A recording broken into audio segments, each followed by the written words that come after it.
Tonight, the Delta variant has filled hospital beds across the state, and public health leaders said today Omicron will likely be Wisconsin's most dominant form of COVID within weeks. NBC 26's Eric Kress reports. On Friday, during a community conversation hosted by ThedaCare, public health leaders predicted that within weeks, Omicron will likely be the dominant form of COVID-19 in northeast Wisconsin. It reinfects people who were previously thought to be immune. That's what you have to have in your heads. What is known about the variant is that it moves fast and spreads quickly. Recent cases have been doubling every 3 days.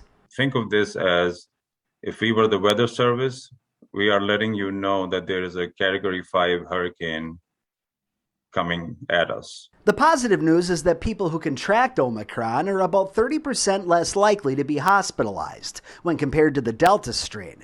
But hospital beds across the region are already terribly limited, as is. We don't have beds to place them in our own facilities, and there's nowhere to transfer patients. Public health leaders are currently experiencing the highest rate of COVID infection our region has seen since before we had vaccines available.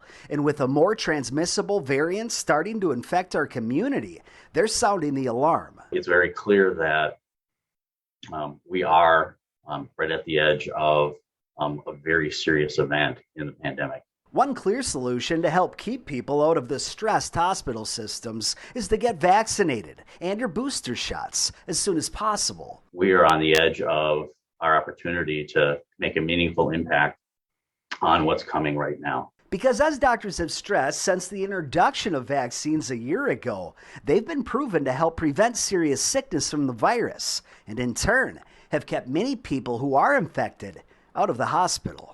I haven't been this concerned in the last 2 years with the pandemic as I am today. In the Fox Valley, Eric Kress, NBC 26. This week, we told you that COVID-19 hospitalizations were high here in Wisconsin, and that problem continues tonight.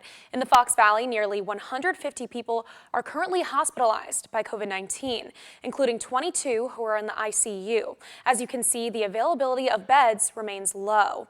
It's a similar situation in the Northeast region, which includes Green Bay. The number of COVID-19 patients in the hospital continues to go up, but there are a few more ICU beds available than what we saw earlier in the week. Around the state, Wisconsin's 7-day average number of new cases is above 3,500. 9,600 people have died since the pandemic began, and more than 61% of people in the Badger State are fully vaccinated against the virus.